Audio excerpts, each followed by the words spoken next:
Bonjour à tous, j'espère que vous allez bien en cette nouvelle semaine, juste avant Noël, et j'espère que le Seigneur renouvellera à chacun cette joie de ce qu'il a fait pour nous en envoyant son Fils sur cette terre. Toutes les religions ont leur temple, leur totem, leur lieu de rencontre. Pourquoi ? Il existe certainement une réalité spirituelle gravée dans toutes les consciences et qui oriente vers une même réalité. On ne rencontre le divin que dans un lieu sacré, séparé du profane, un lieu de paix et de silence, de sérénité dans lequel l'homme rencontre celui qu'il adore, non sans avoir apporté une offrande. Au commencement, il n'en était pas ainsi. Le récit de la création en Genèse 1, chapitre 1 à 3, nous montre Adam et Ève en pleine harmonie avec leur Créateur. Pas d'offrande, pas de temple. Dieu parle directement à Adam et lui donne le cadre dans lequel cette harmonie pourra perdurer. Mais nos premiers parents n'ont pas résisté à la tentation de désobéir et de se prendre eux-mêmes pour Dieu en décidant ce qui était bien ou mal pour le compte de toute l'humanité et de sa ruine. Depuis cette harmonie perdue, les hommes tentent par tous les moyens de s'attirer la faveur de Dieu. Ils construisent des temples plus beaux les uns que les autres, offrent des sacrifices plus effrayants les uns que les autres, mais Dieu reste un Dieu inconnu. Dans l'histoire d'Israël, lorsque Dieu libérera les descendants d'Abraham pour accomplir sa promesse, le Dieu de la Bible se révélera au travers de sa volonté par la loi. Il lui donnera aussi un moyen de le rencontrer. Mais loin de l'apparat de la religion, Dieu n'a voulu qu'une tente en guise de temple. Mais pourquoi un temple? Pourquoi ce lieu de rencontre? Justement, pour permettre la rencontre là où l'harmonie a été brisée.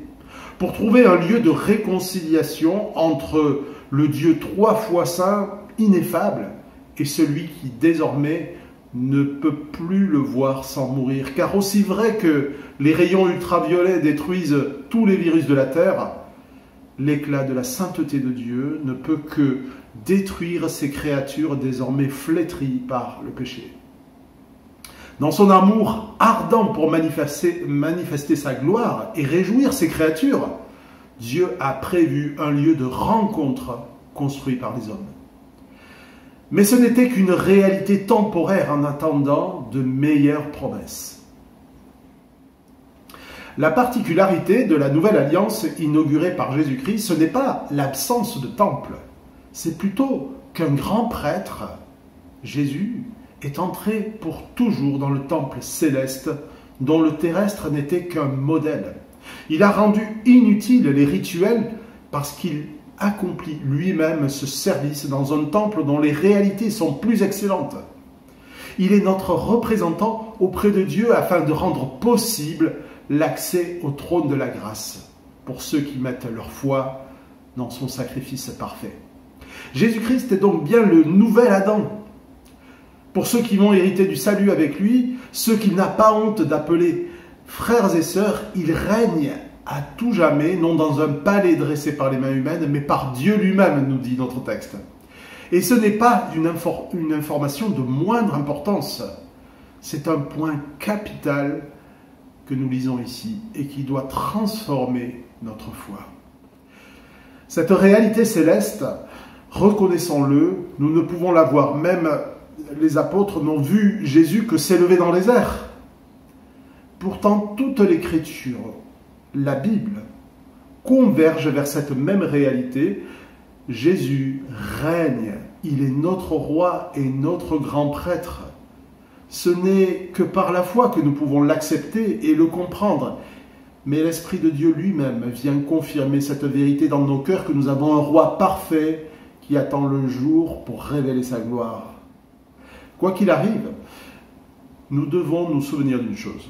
Le Dieu de la Bible est tout autre que tout ce que nous pouvons imaginer. Il habite une lumière inaccessible.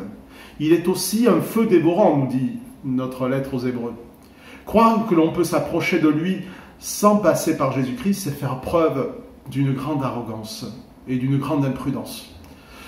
Ceux qui verront sa gloire comprendront pourquoi Dieu avait permis un lieu de rencontre et pourquoi il fallait qu'un grand prêtre, à la manière de Melchisédek, puisse souffrir d'une telle mort ignoble pour nous donner l'accès au Saint des Saints. Pour l'heure, cet accès ne permet pas seulement que nos prières dépassent le plafond de verre au-dessus de nos têtes. L'accès au Saint des Saints dont nous parle l'Épître aux Hébreux, ce trône de Dieu permet aussi la transformation de nos vies selon le modèle que nous avons dans le ciel. Et c'est ce que nous verrons déjà à la fin du chapitre 8. Jésus-Christ est ce modèle.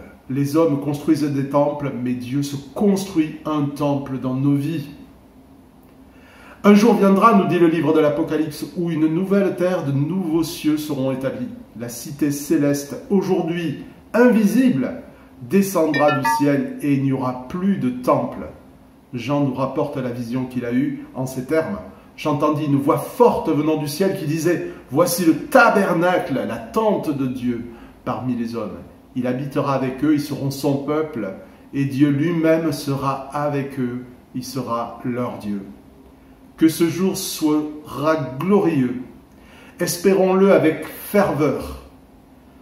Merci Seigneur pour ces promesses extraordinaires. Je vous souhaite une bonne journée à chacun. Que le Seigneur nous encourage par ces merveilleuses perspectives. À bientôt.